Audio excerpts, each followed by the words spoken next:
नमस्कार। आज का हमारा जो वीडियो है भारत और श्रीलंका के संबंध के बारे में है। भारत और श्रीलंका में अभी क्या हुआ कि श्रीलंका में चुनाव हुआ। चुनाव होने के बाद क्या है कि वहाँ पे एक नई सत्ता पार्टी में आई है। तो उसको हम समझते हैं वहाँ के जो राष्ट्रपति आए हैं, उनका क्या भारत के साथ संबंध क्या है? चूँकि जो श्रीलंका का जो नए राष्ट्रपति आए हैं, ये बहुत चुनौती और बहुत अचंभित करने वाला रिज़ल्ट है, मतलब सबको शॉक करने वाला रिज़ल्ट है। तो उसको हम समझेंगे कि कैसे एक पार्टी सत्ता में आती है, किस तरीके है। तो श्रीलंका के संबंध के बारे में समझेंगे, उसके बाद उसके पहले हम समझते हैं भारत के जो पड़ोसी देश हैं, उनके साथ संबंध भारत का कैसा चल रहा है इस टाइम। तो देखो, 2024 का साल है, भारत का जो पड़ोसी देशों के साथ संबंध है, वो बहुत ही चुनौतीपूर्ण रहा है।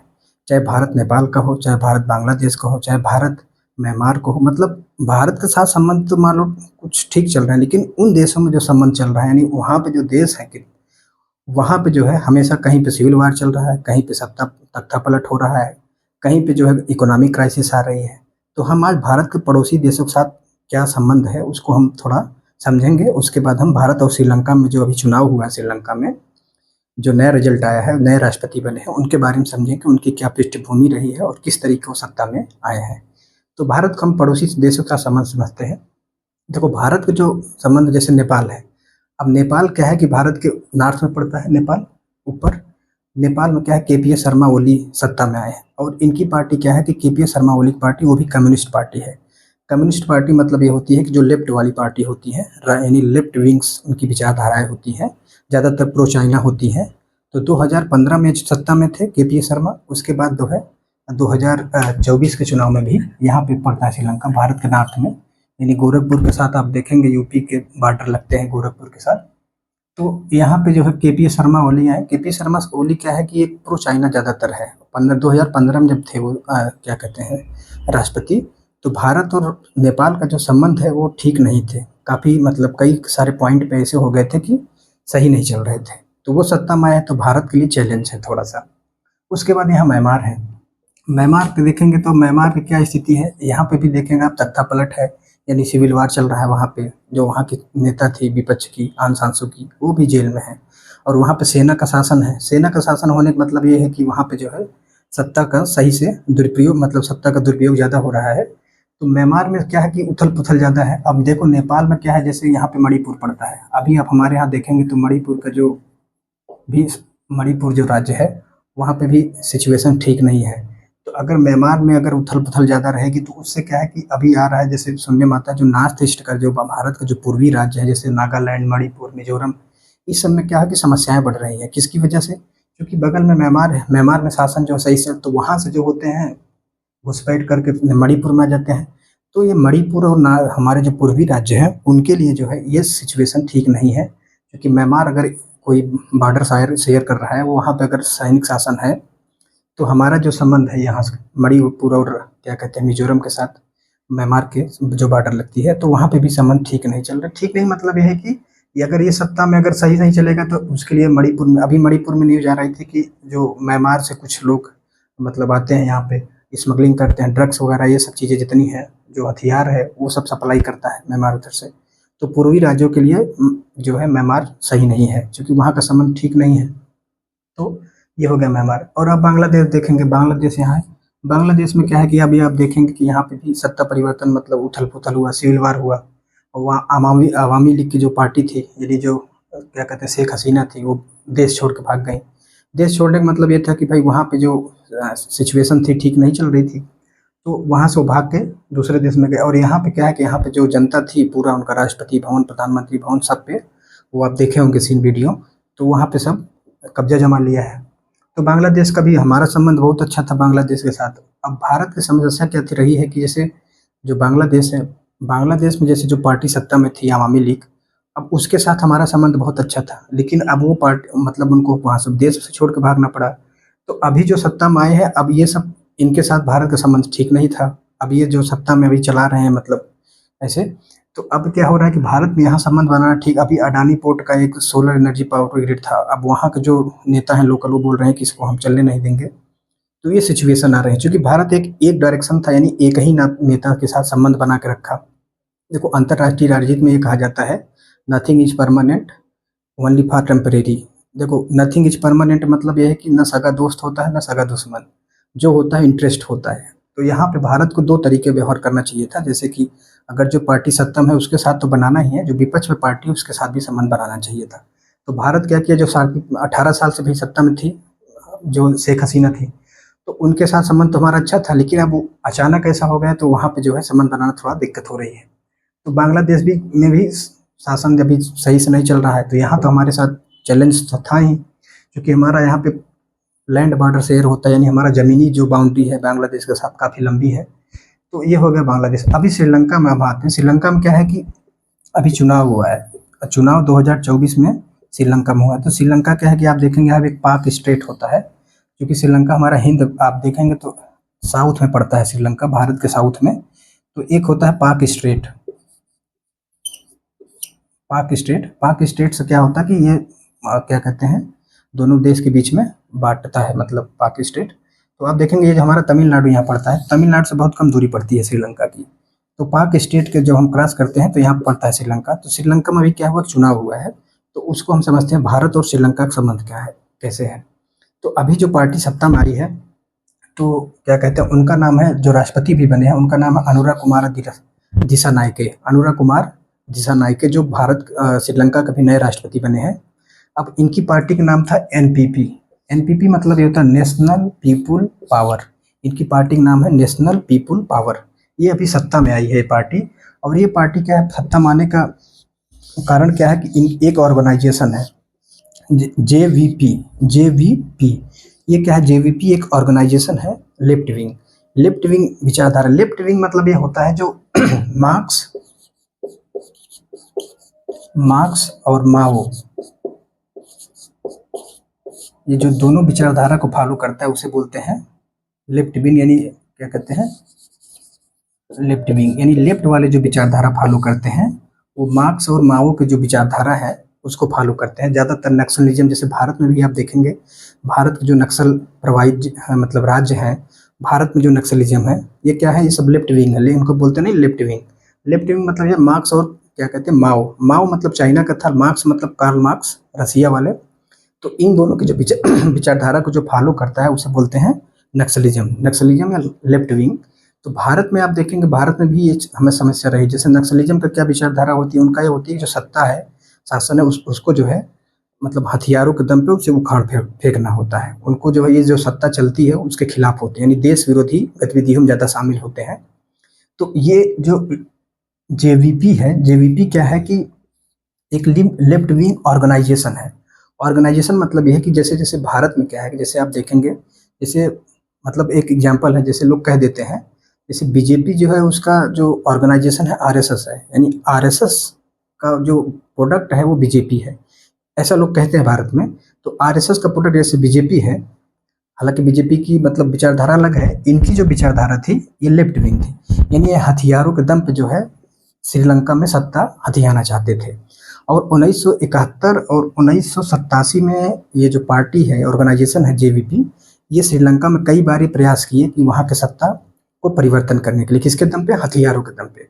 तो ये क्या है, इनकी जो पार्टी आई है, ये जो अरुणन कुमार दिसानायके हैं, अनुराग कुमार दिसानायके, इनके इनके जो रिजल्ट आए हैं बहुत मतलब अचंभित करने वाले हैं देश। कारण क्या है कि आप देखें कि जब वोटिंग हुई वहाँ पे, जो क्या कहते हैं श्रीलंका में जैसे दो कम्युनिटी रहती है, एक होती है सिंगली, एक होते हैं तमिल जो हमारे तमिलनाडु में रहते हैं। सिंघली जैसे वहाँ की मेजॉरिटी पॉपुलेशन है, जैसे भारत में हिंदू मेजॉरिटी है और जो जैसे हैं वो अल्पसंख्यक हैं।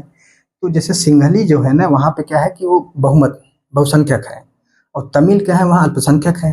तो जो इनकी पार्टी है एनपीपी, ये जो है ज़्यादातर वोट पाई है सिंघलियों की। सिंघलियों मतलब वहाँ के जो बहुसंख्यक है, और जो तमिल है उनकी वोट ये कम पाई है पार्टी। तो ये जो है ना, इनका जो नेशनलिज्म है, यानी जो एनपीपी का जो नेशनलिज्म है, ये भारत विरोधी है। भारत विरोधी मतलब इनकी जो एनपीपी जेवीपी जो है, ये ऑर्गेनाइजेशन, ये भारत गतिविधियों में कई बार शामिल रह चुकी है। भारत गतिविधियों मतलब ये है कि जो श्रीलंका है, श्रीलंका में जो तमिल क्या करते हैं कि वहाँ पे एक अलग देश की हमेशा डिमांड उठाते हैं, यानी मतलब अलग देश की मांग करते हैं श्रीलंका में।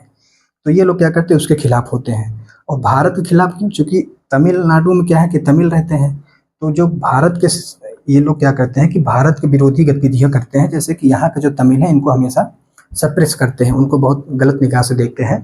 तो इनको वोट भी मिली है किसकी, ज़्यादातर बहुसंख्यक का, तमिल को वोट इनको मिली नहीं है, तो इससे भी थोड़ा-सा समस्या है। और क्या है, इनको जो है ये जब चुनाव में जब क्या करते हैं कि क्या कहते हैं कर रहे थे अपना कैंपेनिंग, तो कैंपेनिंग के दौरान कुछ ऐसे भी ये मतलब शब्दों का यूज़ किए, ऐसे कुछ इनके एजेंडा थे जो भारत खिलाफ थे। अब देखने वाले टाइम पे क्या होगा, तब हम समझते हैं कि जैसे अब इनका जैसे 2019 में जब चुनाव हुआ था इनकी पार्टी, तो 2019 में इनके चुनाव में इनकी पार्टी को मिला था 3 सीट मिली थी और 3% वोट इनकी एनपीपी को। तो 2019 के चुनाव में जब श्रीलंका में चुनाव हुए तो वहाँ पे ये पाए थे 3% वोट और 3 सीट पाए थे। मतलब इनकी पार्टी एकदम रसातल पे थी। रसातल मतलब ये है कि इनकी पार्टी जो है कोई मतलब वो नहीं था, इसका फ्यूचर नहीं था। तो क्या हुआ 2019 के चुनाव में दो जिस पार्टी को 3% वोट और 3 सीटें मिल रही, वो 2024 में अगर बहुमत में आ जाती है, ये पूरे वर्ल्ड को अचंभा करने वाला था। अब इसको हम समझते हैं।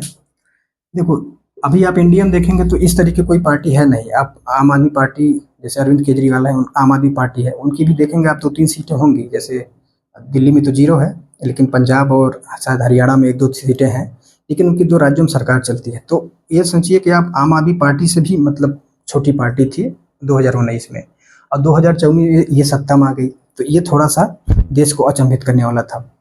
अब क्या है कि जैसे भारत में आप देखेंगे, तो भारत में क्या है, जैसे देखेंगे कि आज से जितना 78 साल से जब से आज़ादी है, आप देखेंगे बीजेपी कांग्रेस, सेंटर में बीजेपी कांग्रेस, कभी ऐसा नहीं हुआ कि कोई तीसरी पार्टी सत्ता में आई हो, ऐसा ज़्यादातर बीजेपी और कांग्रेस ही होती है। तो श्रीलंका में क्या है कि 70 साल बाद ऐसा हुआ है कि वहाँ की जो लोकल पार्टियाँ थी वो सब चुनाव हार गई, और एक तीसरी पार्टी जो 2019 में उसका कोई वो नहीं था, वो 2024 में बहुमत में आ गई, पूरे बहुमत के साथ आ गई।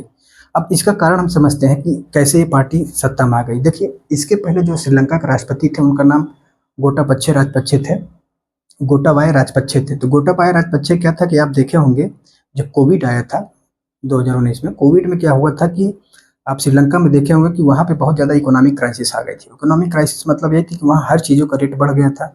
लोग देखे होंगे कि मतलब बहुत समस्या आ गई थी वहाँ पे, पूरा देश एकदम अ, समस्या में हो गया था। तो उसमें क्या हुआ कि जब गोटाबाया राजपक्षे जब वहाँ के राष्ट्रपति थे, तो उन्होंने क्या किया था कि आईएमएफ से लोन लिया था। और आईएमएफ से लोन लेने का मतलब, जब आईएमएफ लोन देता है किसी देश को, कई चीज़ें वो कंडीशंस रखता है। कंडीशंस मतलब ये होता है कि वो आप टैक्स बढ़ाइए, जो फ्री स्कीम चल रही है उसको कम से कम करिए, जितना कम हो सके फ्री स्कीम कम करिए, और टैक्स आप बढ़ाइए, जो फ्री की चीज़ें बाँट रहे हैं उसको बंद करिए, टैक्स आप जो है इम्पोज़ करिए, नहीं बढ़ाइए। तो जब 2024 का जब चुनाव चल रहा था, तो भाई गोटाबाया राजपक्षे क्या किए थे, टैक्स वैक्स बढ़ाए थे और फ्री की स्कीम भी बंद कर दिए थे, चूँकि आईएमएफ के दबाव से। तो ये जो अनुराग कुमार दिसानायके थे, ये क्या किए थे, कैंपेनिंग के दौरान क्या किए थे कि जब स्कीम बंद हुई, लोगों को जब टैक्स ज़्यादा बढ़ा, तो जानते हैं जनता में इमोशनल कार्ड खेलना बहुत आसान है। इंडिया में भी आप देखेंगे फ्री बीज की स्कीम बहुत चलती हैं। जैसे आप अभी देखेंगे हरियाणा का चुनाव चल रहा है, फ्री का सब पार्टी, एक नहीं सारी पार्टियाँ, फ्री का ये ले जाओ, फ्री का ये ले जाओ, 2000, 3000, 5000। अब क्या होता है, जब पार्टी सत्ता में आ जाती है तो उसको साथ समस्या कहाँ से पैसा आएगा। तो ऐसे क्या हुआ कि जो गोटाबाया राजपक्षे थे, तो उन्होंने तो स्कीम बंद कर दी थी, टैक्स बढ़ा दिया था। आप श्रीलंका देखें, धीरे धीरे वो मतलब ठीक हुआ, जब आईएमएफ से लोन मिला तो धीरे धीरे उसकी इकोनॉमिक स्थिति ठीक हुई। अब ये क्या थे, अनुराग कुमार जो अभी राष्ट्रपति बने, ये क्या किए हैं कि जो फ्री स्कीम थी वो जनता के सामने इन्होंने इमोशनल कार्ड खेला। इमोशनल कार्ड खेलने का मतलब ये था कि वहाँ पे धीरे धीरे जनता को इन्होंने लुभाया कि हम फ्री की स्कीम देंगे, जो फ्री स्कीम चल रही थी उसको हम चालू करेंगे, टैक्स कम करेंगे। तो इससे क्या हुआ, जनता इनके प्रति ज़्यादा आकर्षित हुई। आकर्षित होने के बाद इनकी पार्टी को ज़्यादा वोट मिले, और क्या हुआ कि ये क्या कहते हैं सत्ता में आ गए। अब भारत के साथ समस्या क्या है कि भारत की समस्या देखो, ये लेफ्ट विंग विचारधारा के रखने वाले हैं। तो लेफ्ट विंग विचारधारा मतलब ये है कि ज़्यादातर प्रो चाइना होते हैं, क्योंकि चाइना कम्युनिस्ट है, तो चाइना की तरफ ज़्यादा आकर्षित होते हैं। और श्रीलंका क्या है कि अभी ट्रैप में है ही, ऑलरेडी ट्रैप में है। तो ट्रैप में होने के कारण मतलब यह है कि इनके पास ज़्यादा मौका मिलेगा कि इस चाइना की तरफ बढ़ने की ज़्यादा कोशिश करेंगे। और चाइना क्या है, जो श्रीलंका है, श्रीलंका का एक हैमन तोता पोर्ट है यहीं पे। अब उस पोर्ट को चाइना जो है ले लिया है लीज पे।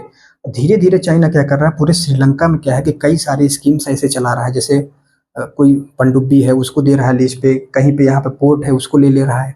तो अब लेफ्ट विंग पार्टी भी सत्ता में आ गई। जब सत्ता में पार्टी आ गई तो उसके लिए और आसान होगा यहाँ पे ट्रेड करना। और आप देखेंगे अगर श्रीलंका का संबंध हमारा अगर ठीक नहीं रहेगा, तो आप देखेंगे श्रीलंका और इंडिया के बीच में लगभग पास ही पास है। अगर यहाँ का चाइना का अगर इन्फ्लुएंस बढ़ेगा तो भारत के साथ ठीक नहीं रहेगा, मतलब भारत के लिए ये सिचुएशन ठीक नहीं रहेगी। तो इंडिया ने इस बार चालबाजी क्या की है कि जैसे हम बताए थे कि बांग्लादेश में क्या है कि भारत सिर्फ एक पार्टी फोकस किया था, अवामी लीग। लेकिन क्या हुआ, जब ये कैंपेनिंग कर रहे थे, ये जो नए राष्ट्रपति बने हैं अनुराग कुमार है, जब कैंपेनिंग कर रहे थे तो हमारे यहाँ के विदेश मंत्री एस जयशंकर प्रसाद भी गए थे। तो इनके कैंपेनिंग के दौरान एस जयशंकर प्रसाद ने इनको कई बार ऐसी चीज़ें बोली, मतलब इनके साथ संबंध मतलब बनाना चाहा। तो अब क्या है कि अभी जब वो सत्ता में आए तो ऐसा कोई स्टेटमेंट उनका अभी तक नहीं आया है कि भारत विरोधी हो। वो भी ट्रेड करना चाहते हैं, भारत के साथ कई सारे संबंध बनाना चाहते हैं।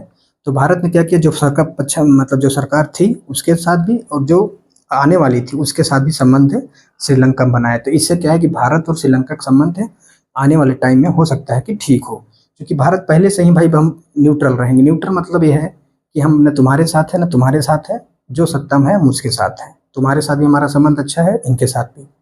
तो ये चीज़ भारत यहाँ पे खेला है इनके साथ। अब यहाँ पे मालदीव है। अब मालदीव क्या है कि मालदीव में क्या हुआ था, जब यहाँ पे भी वही हाल हुआ था।